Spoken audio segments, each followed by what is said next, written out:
Am I still? No.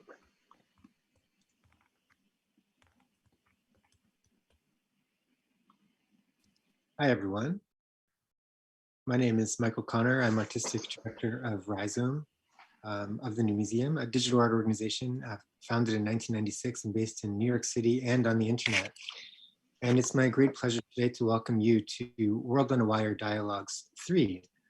This is the third event in a series of conversations organized between Rhizome of the New Museum and Garage Digital, the platform of Garage Museum of Contemporary Art, as a kind of exchange between artists selected from our two programs. In particular, on the Rhizome side, the artists in this program are from our exhibition World on a Wire, which has been taking place online at worldonawire.net.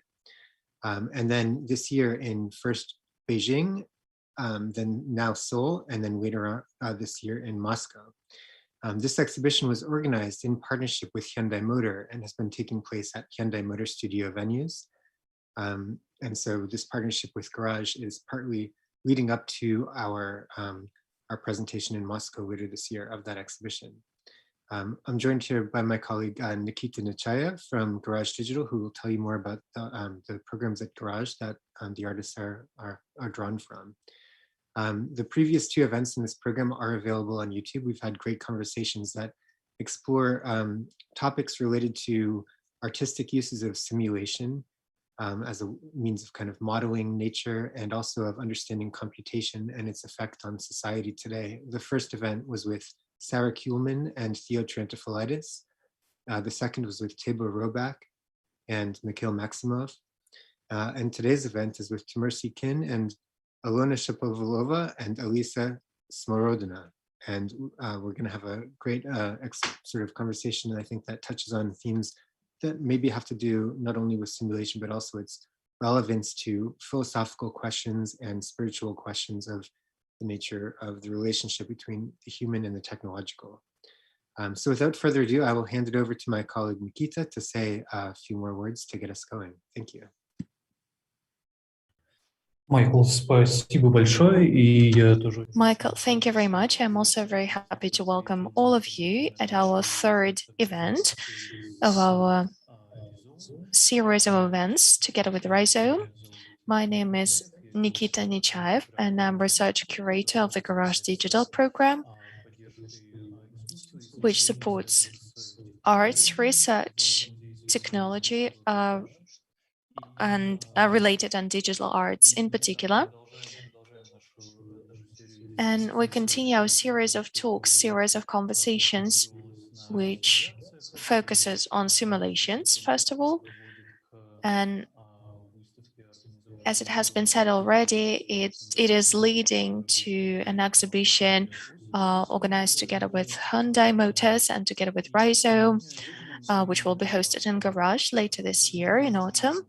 And today, I think we're going to change the focus a little bit, and we're going to talk about how humans treat nature, where this dualism comes from, and how we can overcome it. And I think we have a great company for that today. We have Timur Si-Qin with us, Alena Shapovalova, and Alisa Smorodina. And I'm going to pass the mic over to them in a second. I won't take many more of your time. The only thing I will just say is that Alena and Alisa took part in choosing the distance exhibition, which took place in the Garage Museum. And unfortunately, this exhibition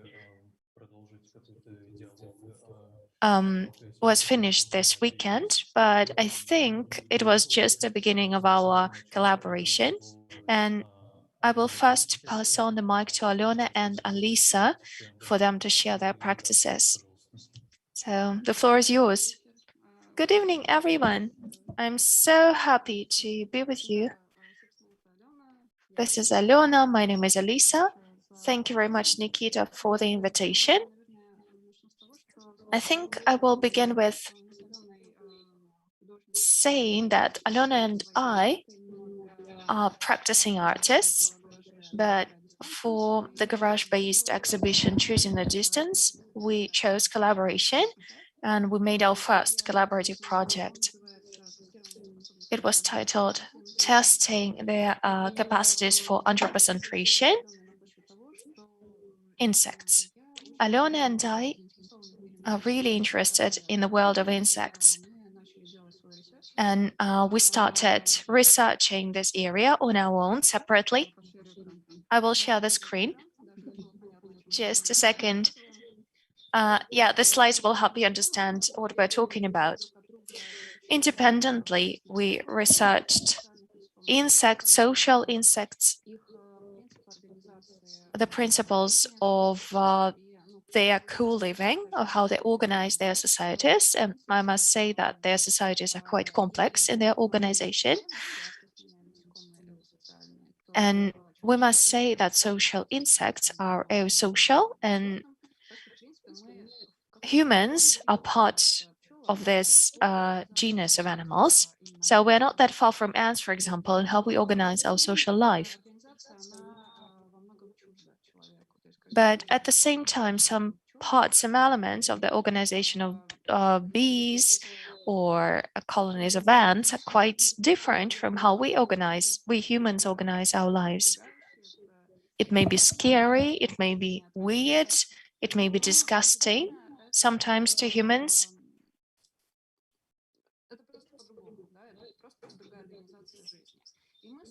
But this is just a different organization of life. We started to think how the lives of humans can be reorganized if we implement some elements of the insect social life. And from this speculation, an idea was born. People who come to see our project, who come to see our exhibition, who come into an institution, will be able to try this kind of organizations for themselves. And the question was, what kind of project can we offer to embrace all the information that we researched? We wanted people to immerse in this experience, to try to go beyond their boundaries, to go beyond the boundaries of the human, and to acquire the experience of another kind of life. When people come to a museum, normally they spend just a few minutes focusing on one piece and one work. It's not enough for de-anthropocentration, de-anthropocentrism. So this is why we came up with a system of testing.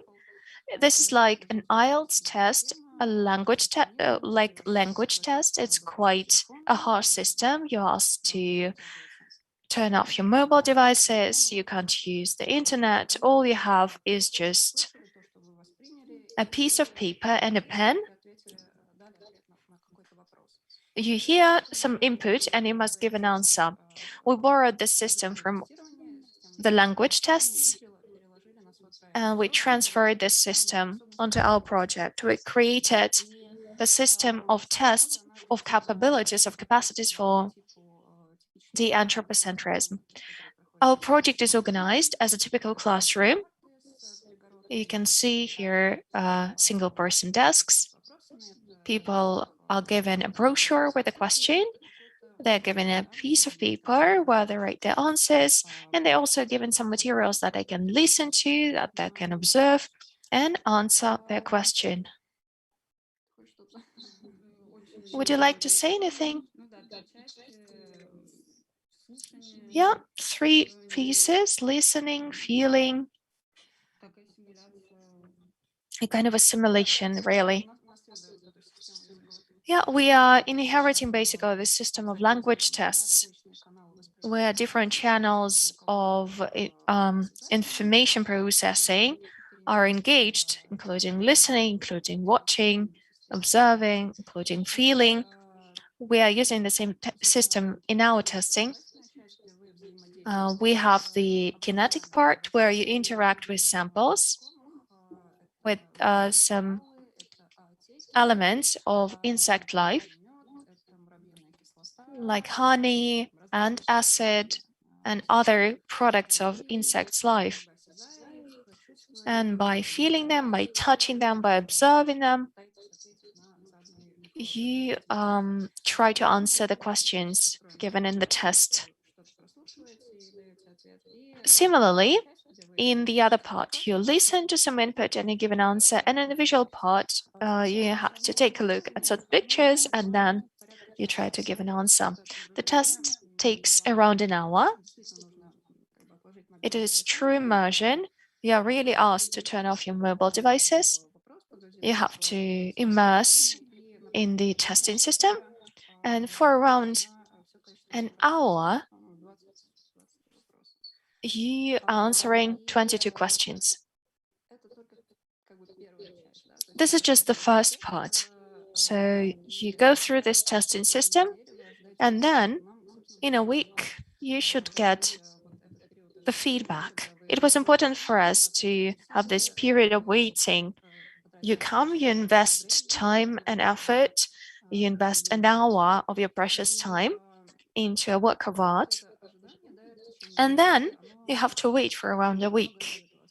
And this waiting gets you ready. It's basically another thing we borrow from a normal language test.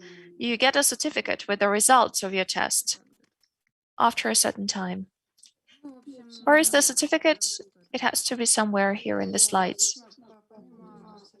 I can't find it right now. So you get a certificate where you see your level of D anthropocentration. You also get the right answers to all the questions. Some of the questions are intuitively clear. Of course, as humans, we can't clearly define the anthropocentration. We don't really know what it is. We can just try to somehow get closer to this term, to this phenomenon.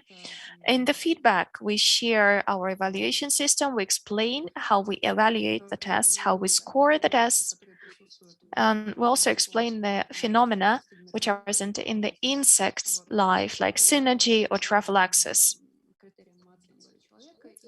These are the criteria we use to evaluate humans, and the level, the score of your de-anthropocentration, it's rather about a certain set of qualities or a certain set of capacities which you may have. So when you go through the test, you also get the experience of learning about insects, learning about how their lives are organized.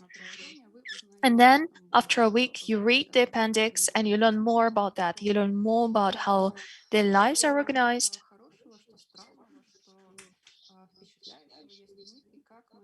You learn what is frightening about them, what is efficient about their lives, and what can be borrowed from them, how we can go beyond the limitations of our humanness. How can we think broader? And here we mean that the term society is applicable not just to humans, but to other beings, animate and non-animate. That was basically the goal of our work, broadening the term of social life, breaking the boundaries or blurring the boundaries of this term, making it bigger than humans. This is it for our project. Thank you very much. I think that this is a very interesting piece. That's true. It's a kind of an educational model, which is a fantasy. How can we imagine a kind of post-humane ethics? So it's a kind of a training system in post-humane ethics. And I think it's the best time to pass the mic over to Timur Si-Qin. He also works a lot with post-Anthropocene, post-humanism, but he engages rather spiritual experience rather than educational. So I think his approach is a bit different. He builds on a new myth, a new narrative, a new protocol of finding oneself in a world which has many more agents than we are used to thinking, especially here in the West. So I'm very happy to pass the mic over to Timur.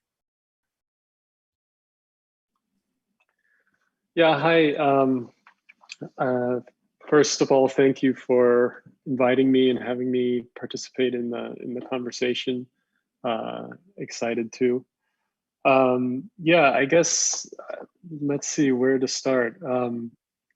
I I guess the focus of my work for the last few years has been thinking about uh,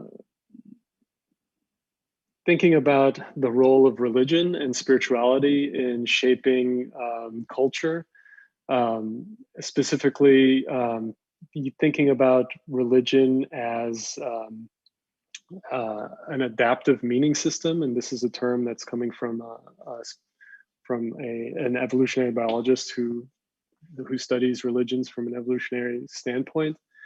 And so specifically, you can think of religions as basically social structures or organizing social structures and organizing altruistic behavior between people, and that these systems kind of face adaptive pressures at the scale of groups. So you can think of religions really as group scale adaptations, and what religions provide is they're able to synchronize and organize behavior, so that individuals can get what they can't get by themselves. And so yeah, so that's traditionally been the role of religion, and in a way it is it's a protocol for interacting with environmental conditions, and for the religions, the major religions today, they were really adapted for ancestral conditions as well. So, and if you think about then through the process of canonization and scripture, the major Western religions, they were sort of codified, and one could argue that they are maladaptive, maybe even at this point, especially here in the U.S. There's a very large contingent of fundamentalist conservative Christianity that plays a big role in politics, and plays a big role in determining, or blocking climate policy. So yeah, I think that that's one aspect of it, and really, the reason that I arrived at working with this, or thinking about in these terms, was that I grew up. I'm German. That is, my mother is German, and then my father is ethnic Mongolian Chinese. And then my mother, when I was young, remarried and married a Native American man, and we moved to Arizona, and we and I grew up then in this Native American religious context for some years, and so I was able to see these, and I encountered these two very drastically different cultures, which was the Native American culture on the one hand, and Western U.S. conservative culture on the other. And what I noticed was, how differently they treated nature specifically. In indigenous spirituality, nature really takes the leading role of their myths and narratives and value systems. And on the other hand, in Western culture, and specifically, conservative fundamentalist Christian culture, nature is really not regarded at all. And one could even argue that that they're kind of engaging in a war on nature. And so, thinking about these radically different behaviors in how humans deal with the natural world, it really, it really got me starting to research, what is the role of religion in determining these things. And so yeah, I stumbled upon this idea of religion as ultimately this kind of group adaptation for specific environmental conditions.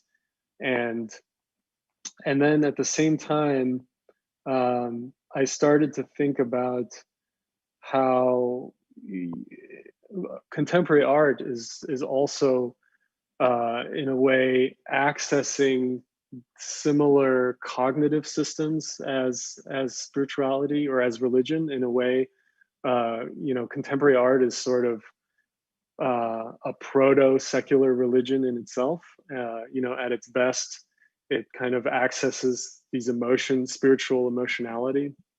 And so my sort of meta project, which is New Peace, is, thinking about harnessing that emotionality and trying to maybe synthesize something, a new sort of spiritual or religious protocol that that could be adopted in a wider secular culture, and that could redirect culture in a way to move past these anthropocentric dualisms.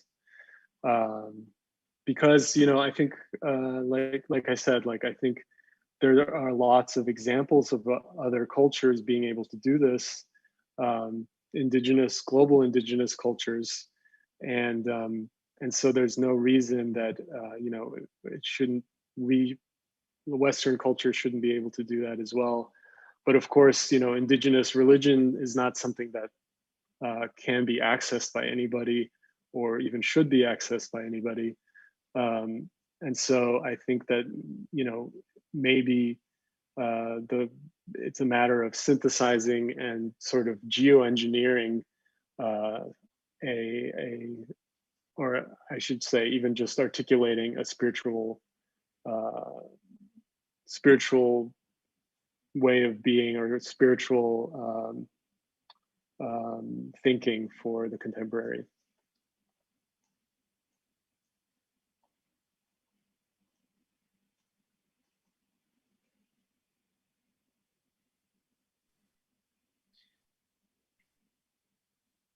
Timur, do you want to go ahead and show a clip of a new protocol now?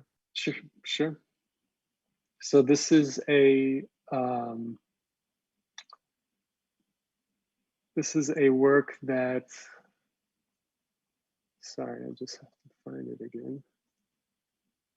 This is a VR work, actually,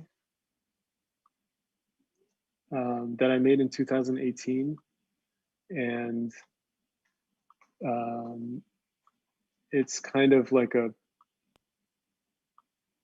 I guess an introduction, or like a commercial, maybe even for New Peace. So, wait, did I do the?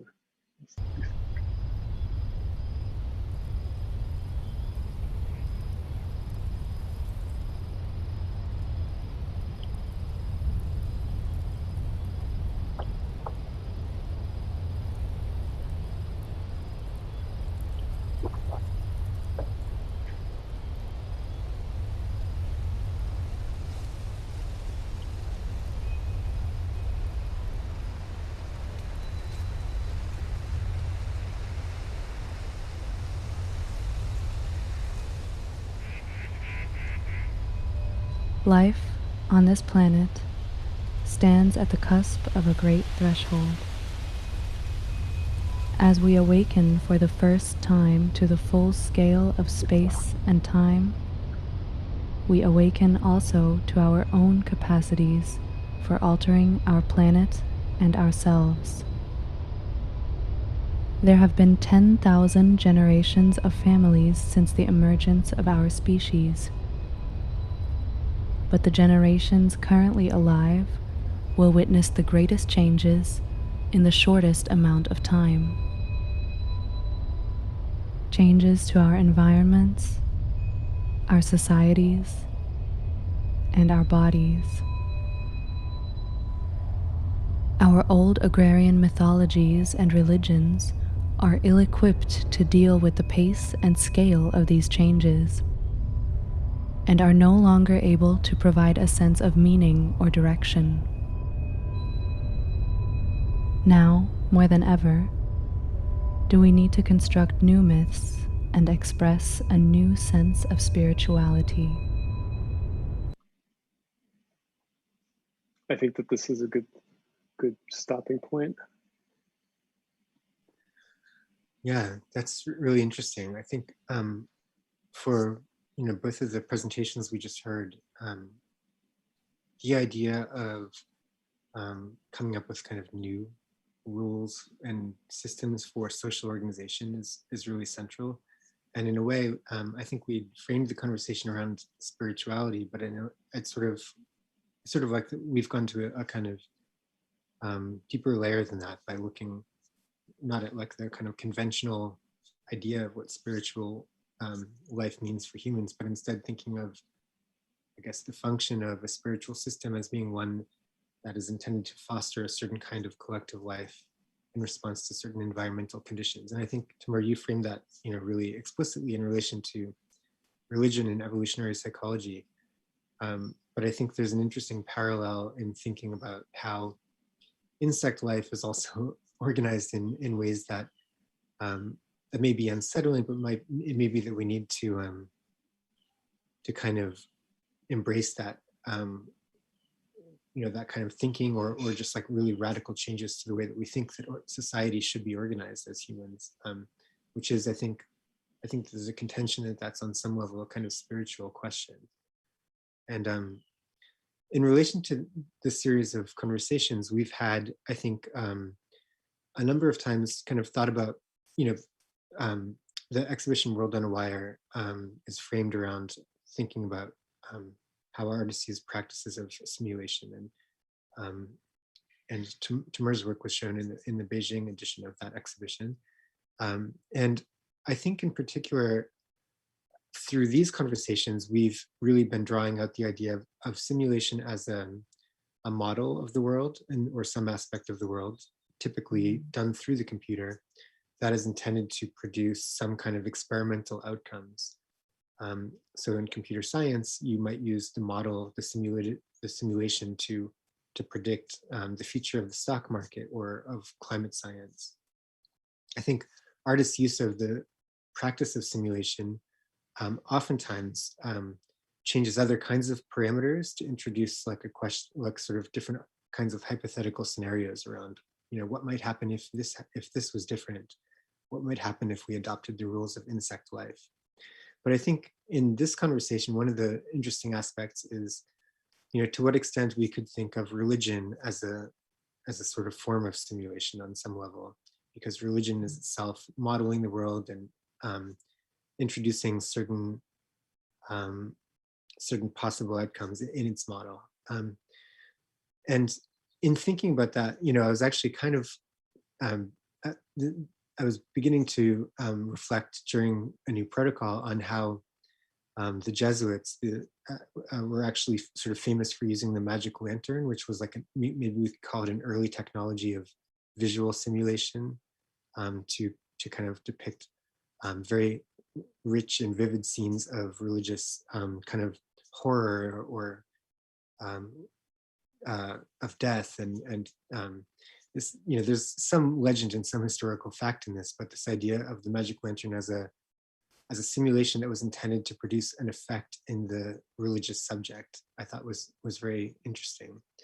And so, yeah, all of those kinds of ideas were percolating around as I listened to your presentations and thoughts. And I wanted to begin with maybe a question about the technology of simulation itself, or if that's even the correct word, but Timur, the piece A New Protocol is a work in VR, but you also use sort of sculpture and 3D modeling in your work. I want to come back to those in just a moment, but I want to sort of start with Alena and Alisa. The format of the test is particularly interesting to me.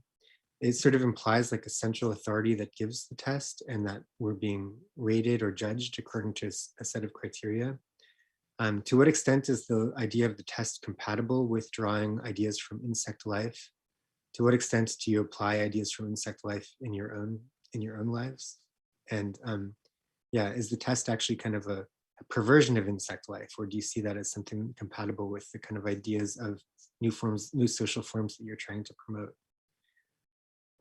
Isn't there a contradiction in using this format of the test, which is something I think that feels very human and very Western to promulgate ideas of another mode of being. And maybe that's part of the tension of the work.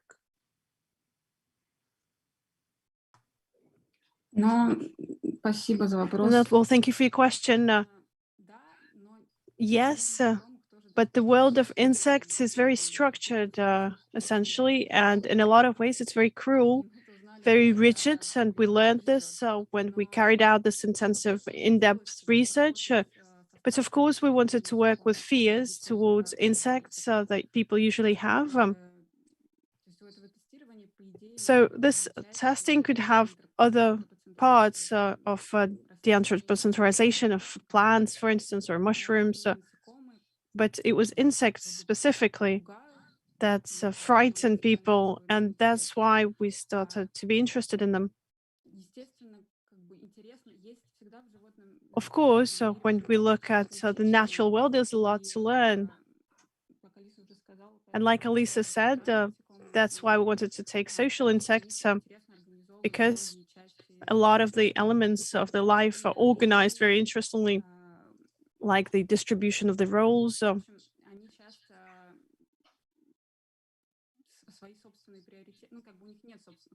They don't have their own priorities, social insects. They have some kind of generic priority for the overall group, which is more important than the individual. And it's like a communistic approach, if you will, and this is something that we were drawn to. That's right, so let me try to jump in and add. There's definitely some contradiction between the fact that we as representatives of the human race are trying to work with the whole concept of the anthropocentralization using a typical human setting medium and the format of the test itself. And this collision is both intentional and inevitable. We can't talk, being human beings, we can't definitively talk on the part of the insect. So, well, because the exhibition was called Simulation and Fakes, to a certain extent, this work is definitely a fake. And this contradiction, it seems to me, is the stretch in this work. It's the questionable element, but at the same time, it creates a stimulus, a push to get people to think about what the anthropolization is, not to perceive our interpretation as the only possible one, like we've measured you, we've tested you. It's a push to get people to think, to find their own way, their own journey, their own approach to this concept, using the knowledge on the insects, the way they organize their life that we provide in our tests, and in addition that you get with the results of the test. Let me just ask also, you heard Timur describe this idea of the kind of the social structure encouraging collective behavior as one way of thinking about religion. Is it anthropocentric or incorrect to think of the social organizational forms of insects as a form of spirituality, or when applied to human life, might they take that form? To what extent does that framework function at all in your work? Я не уверена. I'm not sure I understand. Well, the concept of spirituality can be applied to insects. Having studied them, I can't really link spirituality as a concept and the way insects structure their lives, because their lives, well, as Alena said, is very rigidly structured. It's structured biochemically. It's chemistry and the response to this chemistry on the part of the insect's body. And to a certain extent, this very rigid structure where there's practically no possibility for any variations at all.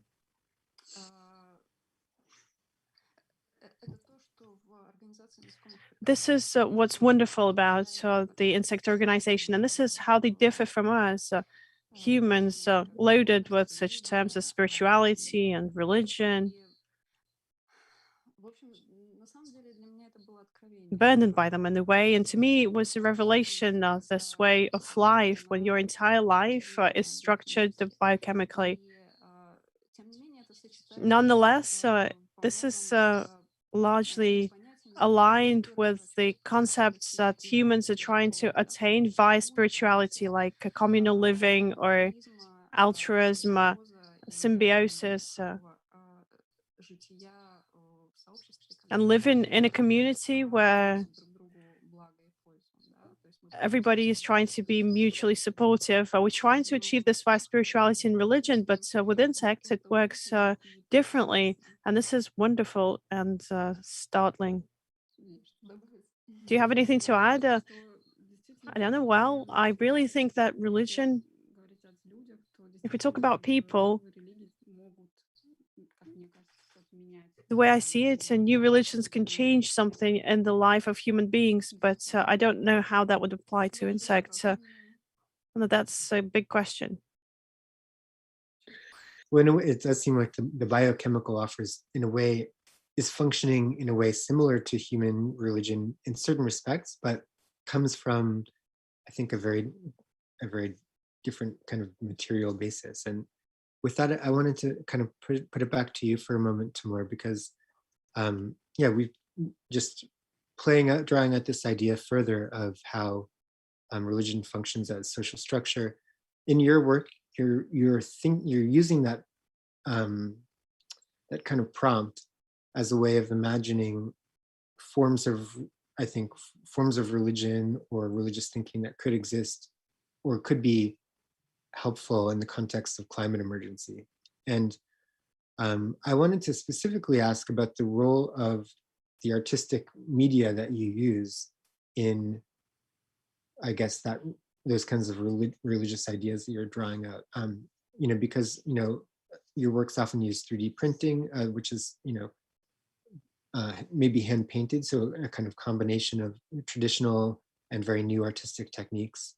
The work that we saw is a video capture of a virtual reality work, so you know, a more kind of emerging medium. You know, to what extent do you think it's important to use these technologies, which are very contemporary, to kind of create stories or myths around around the kinds of religious thinking you're interested in exploring? What is the link between the simulation technology and the larger kind of social project? Yeah, let's see. Going back a little bit to the question or the topic of insects, you know, I think it's so interesting that a lot of spiritual traditions actually write about or talk about their social structure as related to, for example, beehives and bee colonies. I know that the Hutterites specifically think about this concept. And of course, it speaks to the fundamental question of social life, which is this fundamental tension between different scales of corpular units, or like the tension between the individual and the society or the group. And of course, you know, these kinds of tensions go all the way up in scale and all the way down in scale. There, you know, you find these kinds of tensions at the cell level and at the, you know, society level and at the planetary level, etc.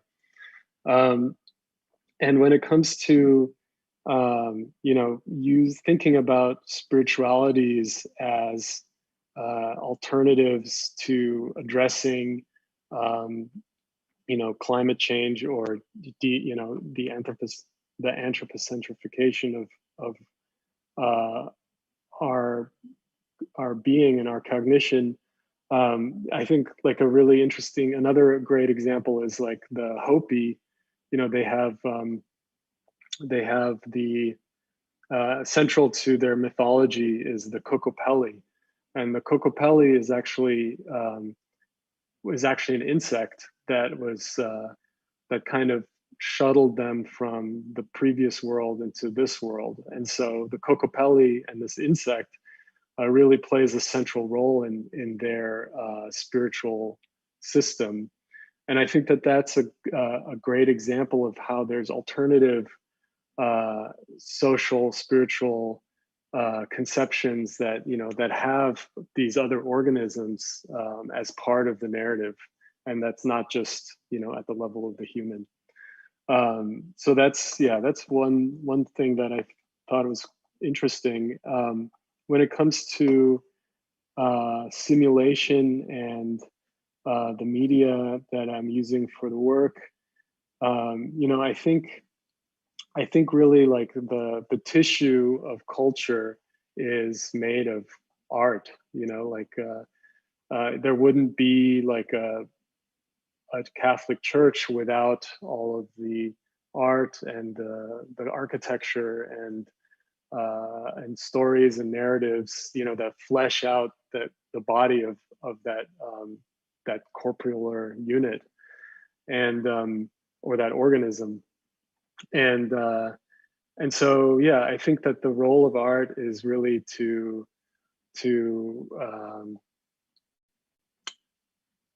express those narratives and has historically as well. And so, the reason that I'm using these new media technologies is that I think that I'm really interested in tools of cognitive access. So part of the de-anthropocentrifying one's frame of mind or one's conception of art is recognizing humans as material animals and material manipulative or manipulatable animals. And so, things like advertisement or effective technologies like VR, they're really, honing in on our cognitive predispositions. And I think that by, it's a natural step to be interested in those if you're approaching humans as an animal, as a material animal. When it comes to like the question of simulation itself, I think it's I think it gets a bit complicated, of course, when it comes to my own practice of like simulating nature. For me, it has less to do with things like uncanny valley or even like recreating, synthesizing a new nature, because I think that it's if you recognize everything as part of the ontological nature, then you recognize simulation as just another branching on the tree of reality in a way. And so for me, actually, my practice of simulating nature is more of like a devotional practice of really like tuning into the detail of environments and organisms, and for me, I think that kind of resembles like a Vipassana style meditation where you're continuously zooming in and trying to see more and more detail, which for me has a spiritual quality, of course. Yeah, and I certainly, some of the works that you've made are these kind of very detailed 3D scans of a tree that you found, and that devotional quality really does come across, and I think stands in contrast to to other practices which look similar on a kind of superficial level because they're dealing with nature and technology. Yours does really have that kind of observational quality that it's almost a hyper reality, but it is one that feels akin to a meditative state almost or something. Nikita, do you want to jump in here? Да, мне интересно подумать здесь еще о том, что... I'm thinking here about the fact that now we are talking about art research your practices are are essentially a kind of a long-term artistic research, which takes different shapes, which express different kinds of knowledge. For example, religious knowledge as a type of knowledge, or scientific knowledge, which is closer to Alena and Alisa's work, which is speculative in its nature, but also based on science and on the scientific understanding of the world, a kind of a reproduction. Or we can take religion as a system of knowledge, of disseminating knowledge. And I was wondering what you think about education, which you include into your practices. Is the educational system a medium in itself?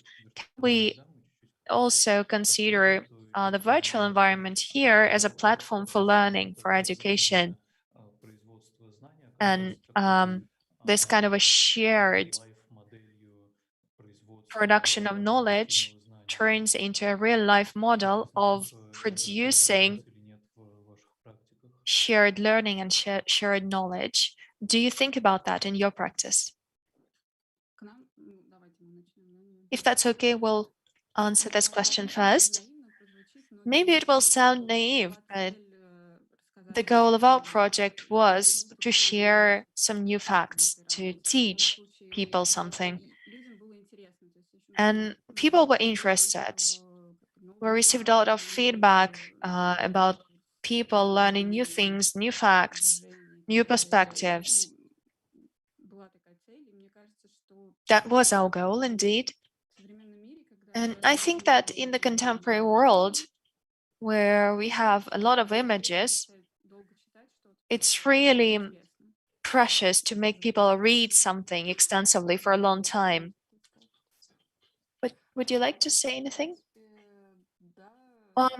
Yeah, in principle, art that has some educational potential to it is a kind of an ambiguous phenomenon, I think. But why not? It's not our first experience, and it turns out that when you work with research, with artistic research, one of the best formats to share the knowledge you learned is educational practice. So for us, an educational project is the perfect format.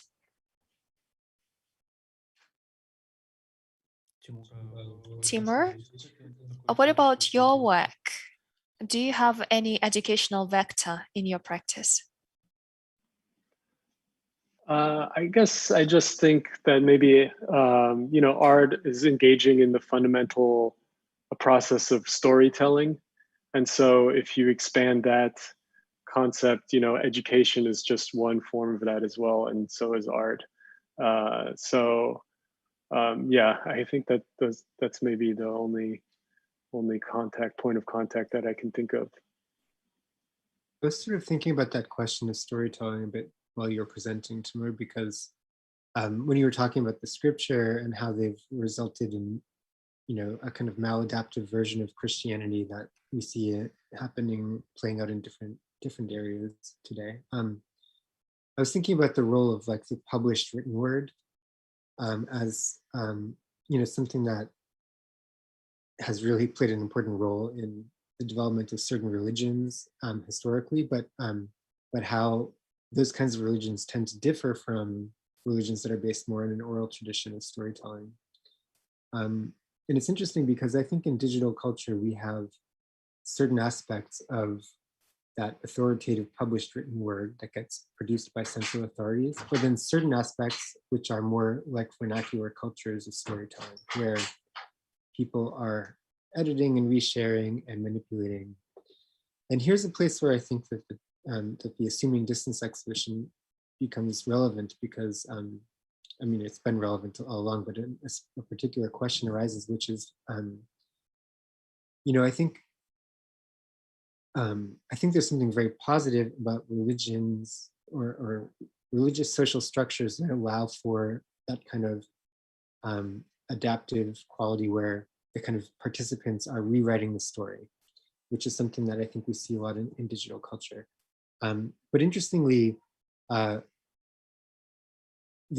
kind of trajectory of current discussion about digital culture is that allowing users to sort of rewrite the story is not going well at all, because we're getting this, we're living in the era of sort of false consciousness or fake news or whatever else. And yeah, I wondered if there's any interest, whether you have any interest in that dimension of digital culture, of the kind of participatory aspect of it, and how that might play a role in future religious structures, or how you see that potentially playing out as people are adapting to, I guess, radically different climate conditions and so forth.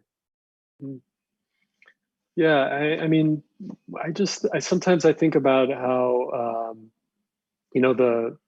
the social effects of things like the printing press and stuff, or I think about specifically like this Anabaptist uprising in Munster in the 1530s, where this like sect of ultra reformists kind of took over this town, and they believed that Jesus was coming back in Munster, which was like a metropolis at the time, and that he would come back in 1530 or something. And the way that this message was spread was through this new technology of the political pamphlet. And so they were like making these pamphlets with some essays on it, and then they would send them out into the countryside, and they kind of like agglomerated a following that way. And I think sometimes also, like, for example, ISIS, I think ISIS was sort of a YouTube phenomenon in some ways as well, definitely an internet phenomenon. And then today, we have QAnon and whatever else, and that's like a 4chan thing or whatever. But so I feel like there's always this sort of propensity for this fundamentalism to express itself through whatever new technology there is, and maybe that's just the nature of humans to do that. And so maybe it's always a matter of like an evolutionary arms race in that sense, where you evolve one thing and then some counterforce has to evolve as well, and maybe that's what's happening right now. But I think another interesting thing to consider is this idea of religions having their alternative reality, and in a sense there's the reality of facts, but then there's this alternate reality, which maybe we have to recognize it's a fundamentally social reality, that the reason that people fall into these sort of fundamentalist modes or realities is ultimately comes down to their relation with their friends and their families, and the people that they are try to integrate with. And so I think that's a fundamental aspect of it that is often not recognized.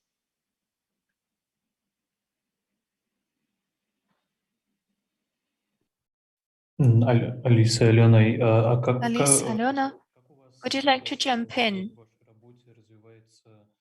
In your practice, how do you build on this trajectory from a narrative to sharing knowledge, and further to creating a community, or maybe even creating new vectors of adaptation? Because as far as I see, you try to rethink adaptation, and you see adaptation as a great human force, which opens paths to alternative worlds, to alternative ethical systems. Nikita, what kind of adaptation do you mean? Well, in this work, you ask participants to try to adapt to new kind of environments, try to feel like a different species, try to adapt to a new social reality. And I think that you also offer a narrative that helps participants go through this experience. Yes, exactly. This narrative is presented in the brochure, which also contains the questions that the participants have to answer. But as for this opportunity to try a different role, actually, it's a difficult question. And I'm not sure that we manage that. I mean, that was our inspiration.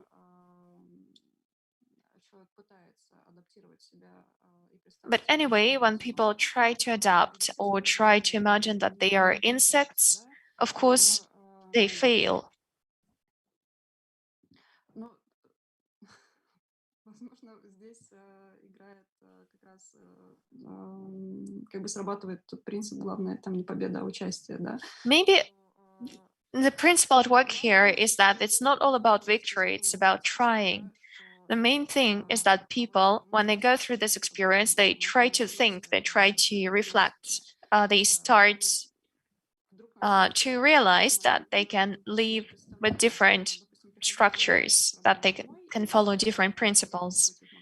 Like when I come home and on my way home from work, I visit a supermarket and then I feed my kids, but can I also imagine that I feed all the children in the house? That's how ants live, or that's how bees live, for example. Or people in villages. I'm not sure about rural communities, but for people who live in cities, that sounds absurd. But still, you have a chance to at least try on this role, to try to imagine it, to feel what it is like for you. I'm not sure that I answered your question.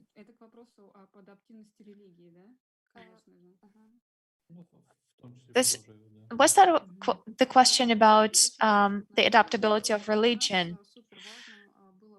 Well, going back to the narrative bit, it was very important for us to build this testing system, constructing a kind of a line, a narrative from archaic myths, which are present in paganism, for example.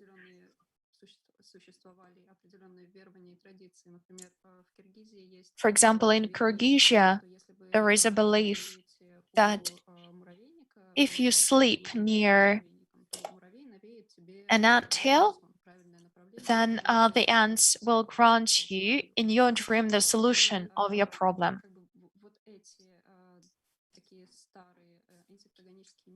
So this kind of archaic myths in our narrative flow into speculative myths, which I think are akin to Donna Haraway's mythologies, which are created out of symbiosis between insects and humans. So besides scientific knowledge, which you mentioned, and it is true for our research is based or is trying to be based on scientific knowledge, there is a different narrative too. And it was important for us to include this sequence from pagan beliefs, archaic myths, to contemporary speculations about the possible symbiosis between insects and humans.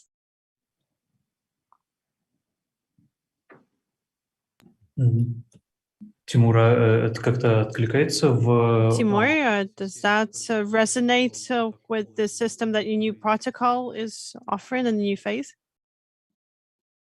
I'm sorry, I didn't really understand if this was the same project as the insect project, or are you guys talking about another project?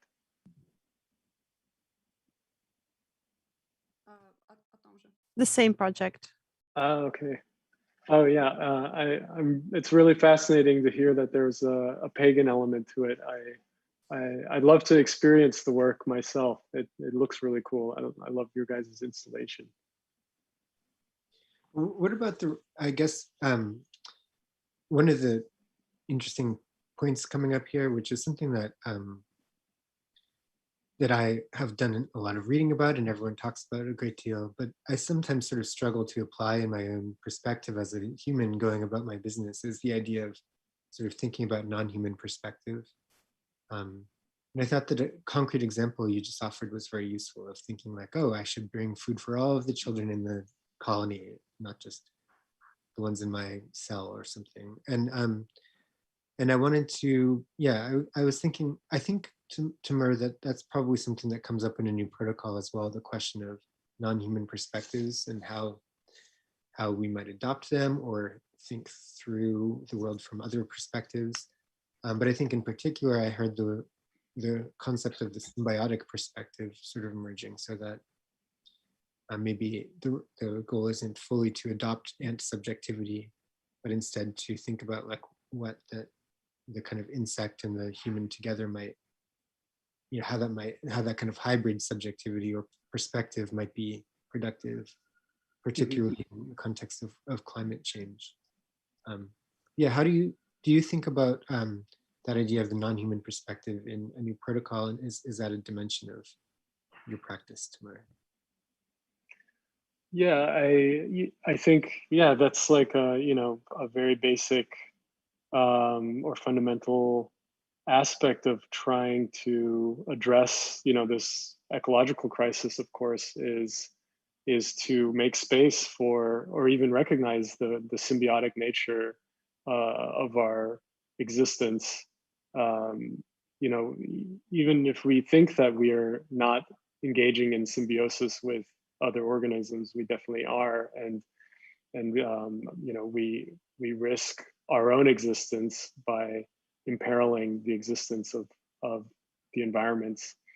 And so, of course, we have to try to, integrate that symbiotic frame of mind into our culture. And yeah, it's always an interesting question, because we can never step outside our own brains or our own consciousness. But we have to speculate that we do have some access to the reality of other beings, even if we can only access them through simulation. Like we only know about insect being through science and through simulation, through models. And but I guess the same can be said of recognizing the reality of any other person as well. Like, we don't have proof that the other people are really conscious in the way that we are, but we have to, I think there's an empathetic bridge that we have to cross, a speculative empathetic bridge to recognize other beings as being just as alive as we are. Something I think is particularly characteristic of Haraway's writing would be taking up a kind of myth of things like fungi, mushrooms, rather than I think in the kind of let's say in the kind of indigenous myth that gets circulated in the West primarily, there is a big tradition of thinking about non-human perspectives, but I think you hear a lot about the coyote or the wolf, and I think I've certainly encountered fewer myths about the mushroom or the gut bacteria or things like that, which is partly, I think, a reflection of where science is today, and partly a reflection of how the ecosystem of the world is changing, so that it's populated by these different kinds of sludges and slimes, as opposed to beautiful predators that are becoming more and more endangered. Yeah, but I'm curious if you have any, actually, if you would point to any interesting traditions around those kinds of smaller or less heroic creatures, and whether they crop up in shamanism or traditions where people are trying to inhabit different subjectivities, but thinking about small creatures. Yeah, I mean, I think like a great example of that is psychedelics and plants. The relationship to plants that many indigenous cultures have. Um, they recognize these plants as being fundamentally alive and having their own consciousness and spirits and desires and psychedelic experiences, for example, are your communing with that plant and that being. Mushrooms, for example, uh, in Mesoamerica, they've been used for a long time, and they have names for these mushroom deities, and they then there's an interesting history of the suppression of that, which is that when the Spanish when Spain was in control of Mexico City, they at some point in the 1600s or something, they banned this entheogenic mushroom ritual, which was um, like a ghost dance, and it was happening in the summer when the mushrooms were in season there, and they tried to ban it at first, and then there was a revolt, and so then the way they got around it, then the second attempt was that they moved the ceremony to November, which coincided with a Catholic date, and then they changed the sacrament from the mushroom to alcohol, and so that was like a very interesting kind of history of how they severed that relationship. um, and of course, like any sort of plant or herb that's used in ceremonial practice is recognized as having a being, and that you engage with it in a specific protocol.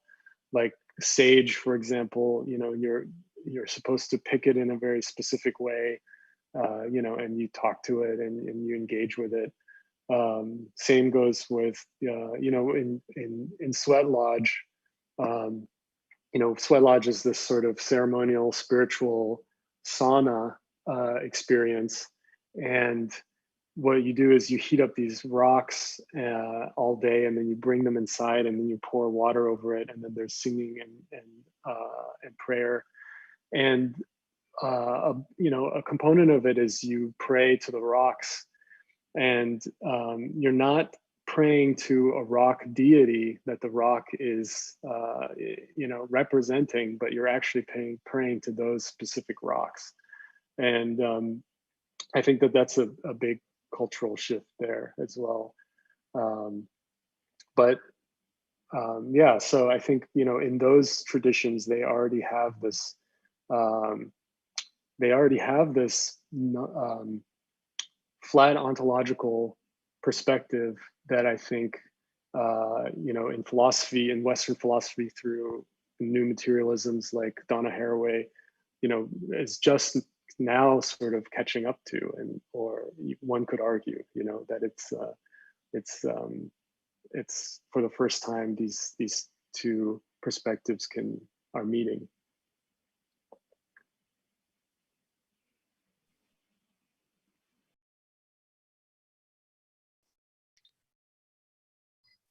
Алена, Алиса, у вас есть Alena, Alisa, is there any examples that you can share of the kind? I actually realized that your story of the anthill was a little bit of an example of what I was talking about, of an older, sort of. Вообще-то в России существует традиция. Well, in Russia, there is. Go ahead. In Russia, there's also a tradition of collecting mushrooms. So we've always eaten poisonous mushrooms. But these are not so much bacteria. And there is a prayer against the coronavirus that recently came about. I saw that somewhere online.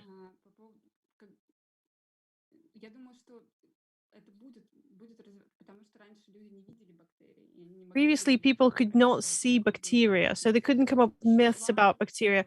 There were very substances, plants that they would spiritualize and как мне кажется, развивается But I think мифология. this is going to develop all of the myths that have to do with the coronavirus, for instance. Рано или поздно, And sooner or later, it's all going to mix into да, действительно, something or other. есть Well, традиция yes, перенимать опыт the tradition of она действительно looking at присутствует non-human в социуме. agency is something that's part of social being. But the question was, how do you move it into the dimension of art? How do you make sure that this transcendent experience Ну, или попытку or this attempt, мог пережить такой достаточно so that you could live through it in a formal галереи setting, или in a gallery or a museum? ну, собственно, поэтому нам пришлось идти немножко другим путем. That's why we had to take a slightly different path to go step away from spirituality, to step away from living through some kind of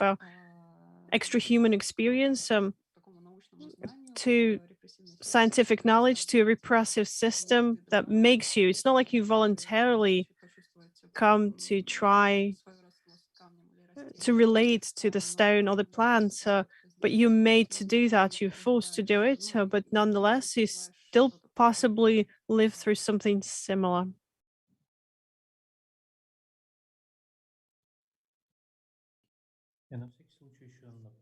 Nikita, let me remind you, just in case those that are watching the stream via YouTube, you also have the possibility to ask your questions there. We're monitoring that. If there are any questions, we will leave some time at the end to address them.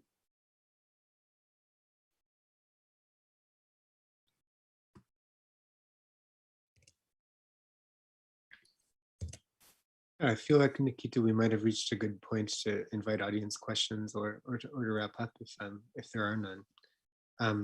As a couple of housekeeping things, we'll just mention that these recordings will be available on YouTube, as well as the prior two conversations are also there.